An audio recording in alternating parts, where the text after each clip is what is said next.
I'm Ephraim Jernigan. I'm president of South Union Community Development Corporation, and we have a Saturday STEM program called the STEM Foundation. And we have some partners on this morning, which is a couple of young ladies from Rice University, and they run a program that we've been partners with for the last 3-4 years called RAMP. They might be using a new name now, but RAMP stands for Rice Architectural Mentoring Program. And they may have changed the name, so I'm gonna let them tell us what the new name is this year. But they're going to do a presentation on an architectural component, which is a part of a design challenge that we have initiated for the students that will provide a scholarship. 3 scholarships. First place is going to win $5,000. Second place, $2,500. And the third place is $1,000 to go towards education. Let me put a disclaimer in for the parents. The scholarship funds actually are acquired once the student registers at a university or college. And so we don't give the funds to the parent or the student. We give it to the university that they're going to be attending, the registrar department, and that's how the money or the funds are acquired. So with that being said, the design challenge is open, and we want the students to submit their drawings by November 21st. And then we have a team that's going to select the first, second, and third place winners. And then come the first of the year, we'll start anew, and we will announce who the winners are. So once again, the deadline for the competition is November 21st. You have to have your drawings in, and the RAMP students are going to give more detail about the project, but the deadline is November 21st, and hopefully we'll have more than 3 entrants. Hopefully we have about 20-30 students participating. So November 21st is the deadline, and then the first of the year, when we restart programming, we will make an announcement as to who the first, second, and third place winners are. With that being said, I'm gonna pass it to Carrie, and Carrie's gonna introduce her team, and we'll have a presentation about structural architecture. Thank you, Carrie. Thanks, Ephraim. So I'm here today with Juhi, and we're both the leaders of the Recess program, which is part of RAMP, as Ephraim mentioned, the Rice Architecture Mentorship Program. And so today we're going to talk to you guys a little bit about communication in architecture. And we can also do a quick recap of the structures lesson that we presented last time, and just remind everyone a little bit about the competition that we have going. So yeah, you can go ahead and get started. Okay, so again, today our lesson is going to be about communication and how we communicate in architecture. So just as a recap, as Ephraim mentioned, this is part of the STEM Foundation programming. Do you guys know what STEM stands for? You can feel free to unmute your mic and participate along with us.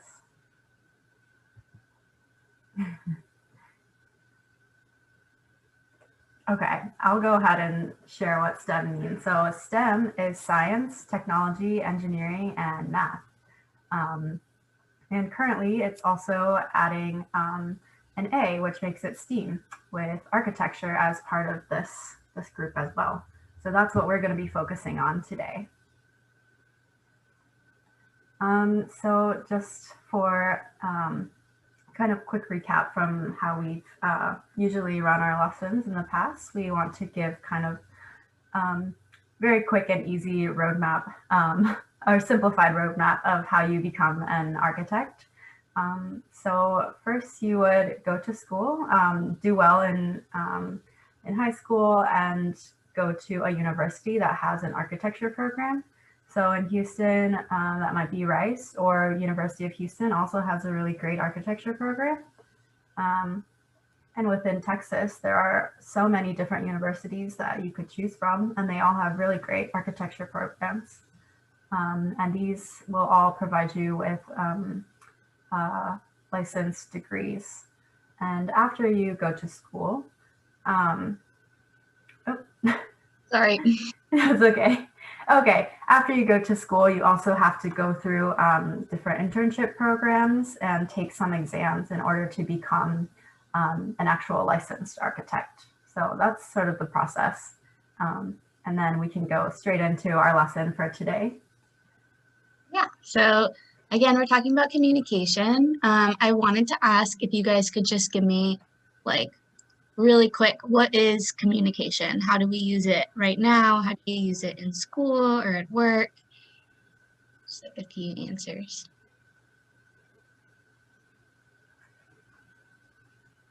Can also type in the chat as well. Yeah, that'd be great. And that's one form of communication. You can write or show written communication. Yeah. And Sophia said talking or texting or calling. That's great. Yeah, that's definitely how we communicate, by exchanging ideas, or speaking is one of the easiest ways to communicate. Yeah, those are awesome. Thank you. So that was totally right. Communication is about conveying ideas, getting responses. Carrie, I see the chat, but if you don't mind monitoring it, because I can't open it. Thanks. Yeah, for sure. Thanks. They also said yelling. Yelling is also yeah. Different volumes of communication too. That can express things differently. So that's a good distinction. So there are different, that's kind of our normal kinds of communication. And then architects use communication in certain ways in the way that we work. Do you guys want to take a shot at what kind of communication, or why do architects communicate? Who are they talking to, or what are they talking about? What do you think?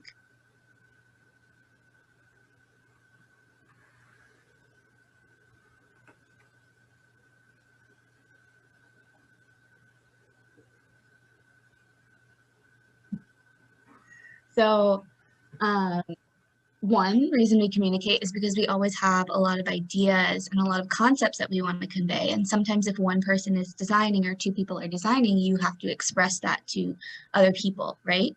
So you need to be able to talk about your ideas and express what you're designing and why you want to design it that way.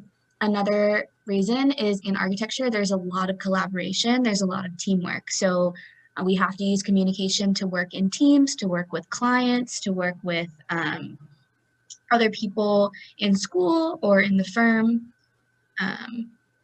Yeah, that's great. Sharing ideas with communities, because architects do work for communities. That's awesome.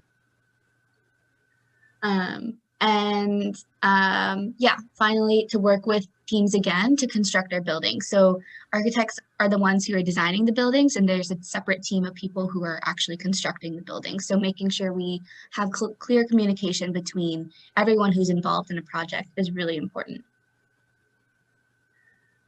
So we have kind of distinguished communication in two different types. So one is verbal communication. What do you guys think verbal communication means?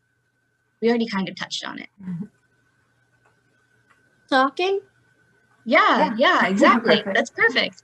Talking is verbal communication. So what I'm doing right now is verbal communication, right? So when we do verbal communication, it could be something that's one-on-one or a small group of people, like right now. It could be a lecture, like things we listen to in school from our professors, or it could be between an architect and their client, lots of different things.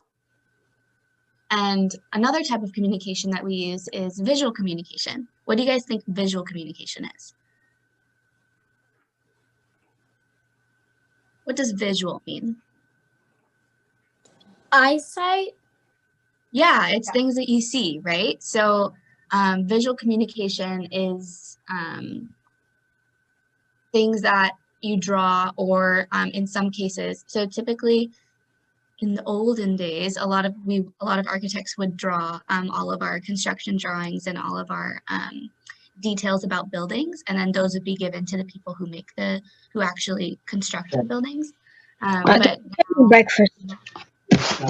yeah, Like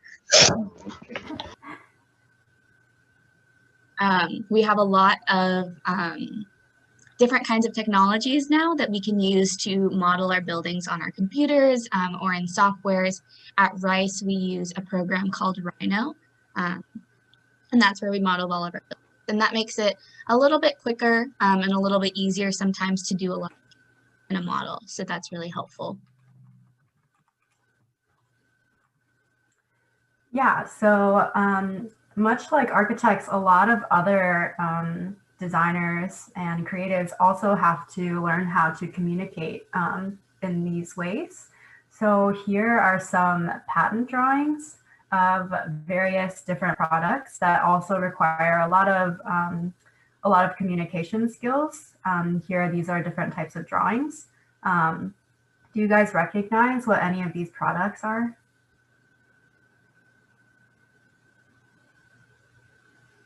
Some might be easier to tell than others. This one should be easy. What's this one?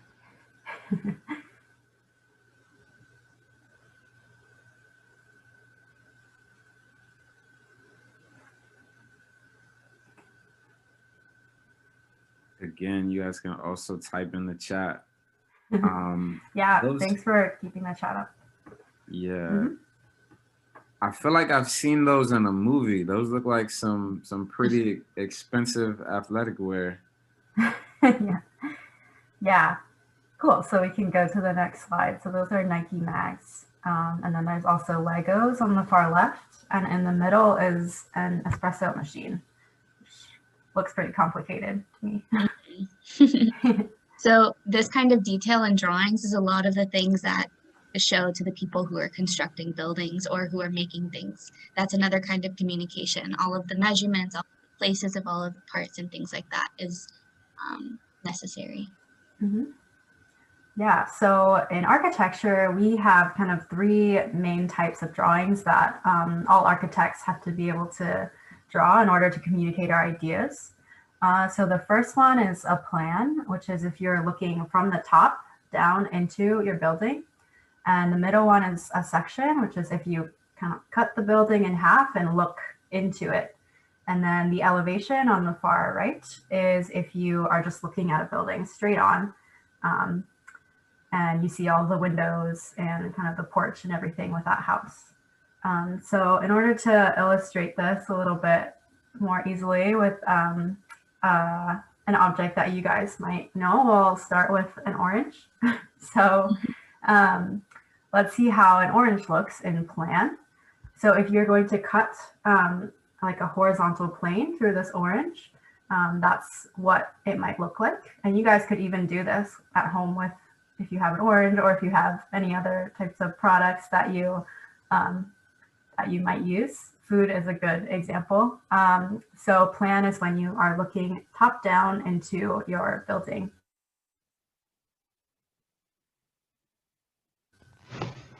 The second drawing is looking at the object kind of cutting through the middle and opening it up to see what's inside like this.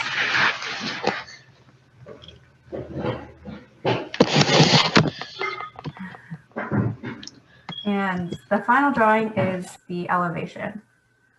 So the elevation is just if you're looking straight on at the very front, front or back or kind of any side of the object. And then you also see what it looks like for the house example from earlier.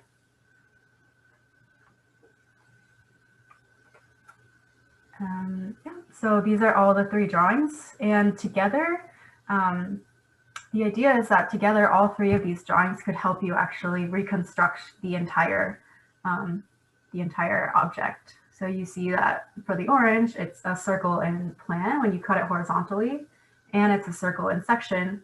So you can kind of imagine the like spherical object that it becomes in 3D.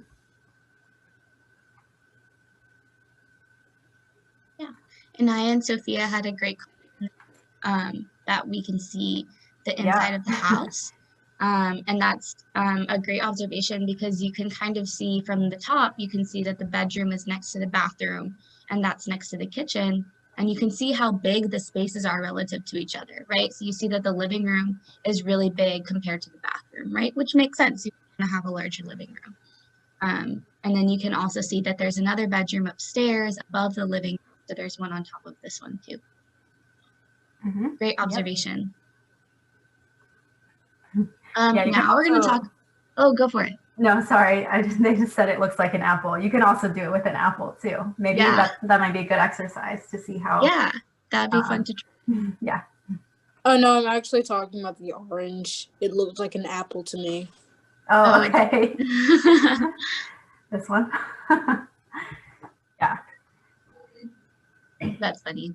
So now we're gonna shift a little bit and talk about styles of representation. So when we say the word representation, that means like how we draw our drawings or how we use kind of an image to communicate, right? How we use an image to represent something or convey an idea to somebody else.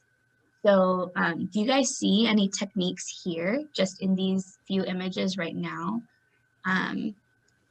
Any kinds of like mediums or colors that you see that might tell you something about how a building is made or the idea of a building?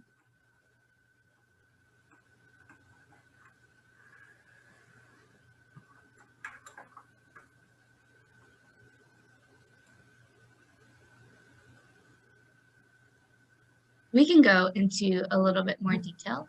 So one style of representation is called superimposition.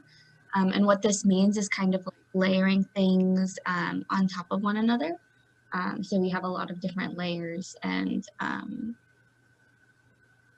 things in this drawing. And you can kind of see it in the building as well. A lot of things look like they've been put kind of one on top of the other and in front of the other. And we can, that's one way a drawing can kind of communicate how a building might look. Another style is collage. Have you guys done collages before? In school. So a collage is basically, exactly. It's when you cut things out from different places and you kind of put it together and make a drawing on one paper. So it's like a lot of different things. Oh yeah, I've done that. You've done that? Yeah. Yeah, so that's another way you can represent your ideas, right? Kind of pulling things from a lot of different places and cutting them to be the shape that you want them to be and then putting it to make your own drawing or your own image. And so we can kind of see that happening in this building too, with a lot of things being kind of taken, different kinds of things being taken and put one on top of the other, layered, kind of similar to a collage. And this drawing that we see here is also made in elevation view, which Carrie just talked about. So seeing the front of the building from the outside, that's an elevation. Yeah, so each of these that we're showing you is kind of the representation of the building that the architect decided to use to convey their design intent, and then the actual building. So that collage was used to try to communicate some of the ideas that are happening in the actual building that got built. Another style of representation or medium that people might use is watercolor. Have you guys ever used watercolor before? Yes. Yeah, awesome. I love watercolor. I think it's a lot of fun. So yeah, that's another way you can kind of show different kinds of light, different kinds of shading. You can use different colors in your drawing that might express different things. And this kind of drawing isn't really exactly how the building turned out. It was just kind of an initial sketch or initial painting that the architect had done to study how the shapes might look, how the lighting might fall on the shapes. And then this was the actual, well, this is a model of what the building actually looked like at the end. So we can see how those curves kind of stayed, but the shape of the building really changed, and how the study of light that he had done in the watercolor kind of came through in the lights in the model. And then there are some sketches that are just done with ink, but don't really make any sense. So again, like We have some sketches done with pen that are just initial ideas, very beginning sketches of like, okay, let me get my idea on the paper, and then that can get worked and developed and designed into a final building after a long time. So this sketch, we see a lot of these like curves and kind of like messy lines. And this is the building it ended up becoming. It's the Disney Concert Hall by Frank Gehry. And we can see how all of those curves kind of came through in the final building as well, and how it became this really unique, organic project. Another kind of representation is painting. So we see a lot of like sharp, thin lines and kind of elements of the surrounding of a building that might be used. And we can see that come through in this building as well, a lot of geometric shapes and sharp lines. Another kind of representation is building models. So in school, we typically, while we're developing a project throughout our semester, we make a lot of small models to kind of test what a building might look like, just as a small version on a small scale, or kind of how structural it is, how strong it is. And kind of to just test how our designs might look in person versus like just looking at it on our computer. It might be helpful to see it in a different way. So this model is a paper model that's completely made out of one piece of paper. It's just kind of folded and inserted into each other. And it's this idea, kind of like origami. And we can see that happening in the building as well. It's this one structure that looks like it's been folded and put together, just like the paper model. So small models like that can be used to test larger ideas kind of quickly and simply. I've gone through those models before in STEM before. They would give us like these little swab tubes, those little like ears of things, and then we would get like some gummy drops, and we would like stick them together to make this sort of bridge. That's awesome. That sounds yummy and fun. Yeah, that's great. That, I think maybe that was part of a structured lesson in the past, to kind of build with the toothpicks, and maybe the gummies act as like a sort of glue. But that's great. It's awesome that you have that project before. Yeah, thanks for sharing. And then this is another kind of illustration, which is more abstract. It's not as realistic as some of the other ones that we've seen. But what we can see here is kind of, this is a section, which is what one of the drawings we talked about before. So cutting into the building and looking inside or into the project, but we can kind of see the different spaces that are there inside this building and what people might be doing. We can tell that these are stairs, and we can tell that this is might be a bed or a couch or something where people can sit, right? So sometimes abstract ideas and colors can kind of tell you the mood of a space or what someone might be doing inside it too. And now, Harry will talk about our activity. So we're sad that we can't be in person with you guys, but we have prepared a little booklet that we can share with Ephraim, and maybe in the WhatsApp group as well, that can allow you guys to do some of these activities on your own at home. So we'll just go through really quickly what the booklet has, and then you guys can also take a look afterwards, after the class. So it just has a kind of recap on some of the topics that we discussed, the types of drawings, the types of representation that are possible. And then it has a few activities in there for you to do. So maybe if we start at the top, sorry, Juhi. No, you're good.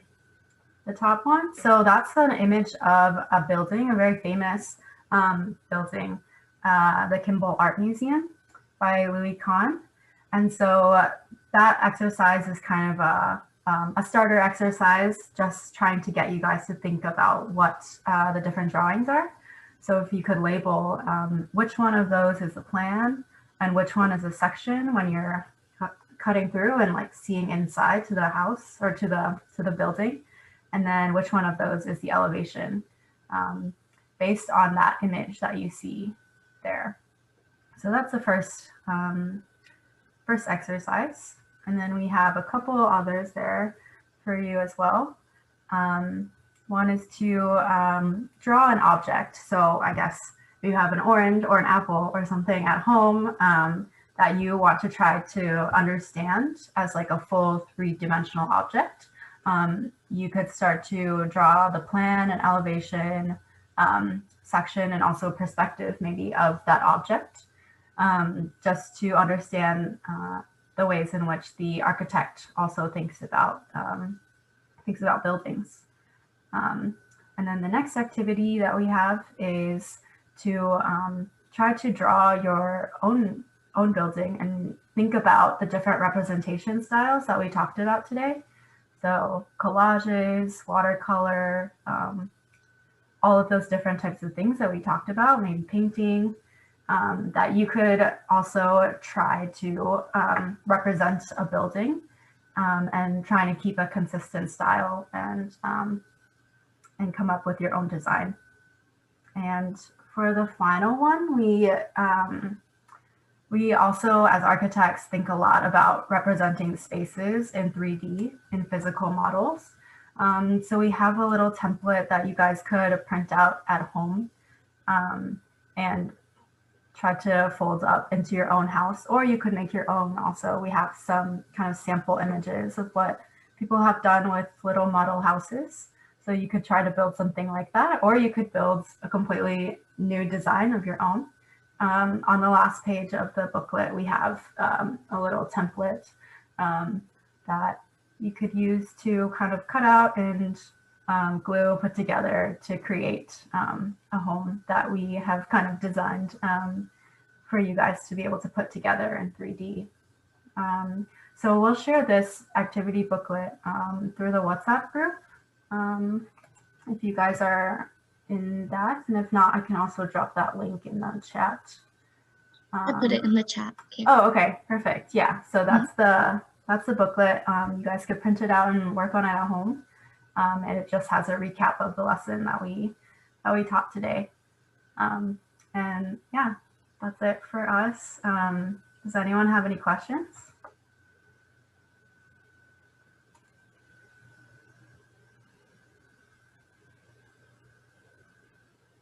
Well, thank you guys so much for being, for talking so much and being such good participants. It was really Thank great. you guys.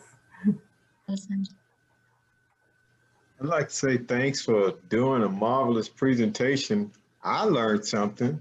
Did anybody else learn anything? If you learned something, raise your hand. Wow, that was awesome. You guys did a great job. One thing I wanted to add about the competition, it doesn't matter what grade you're in. No, it's going to scholarship, but I wanted to give an example and then to make an announcement. Kingston just had a birthday last weekend, so Kingston is getting old.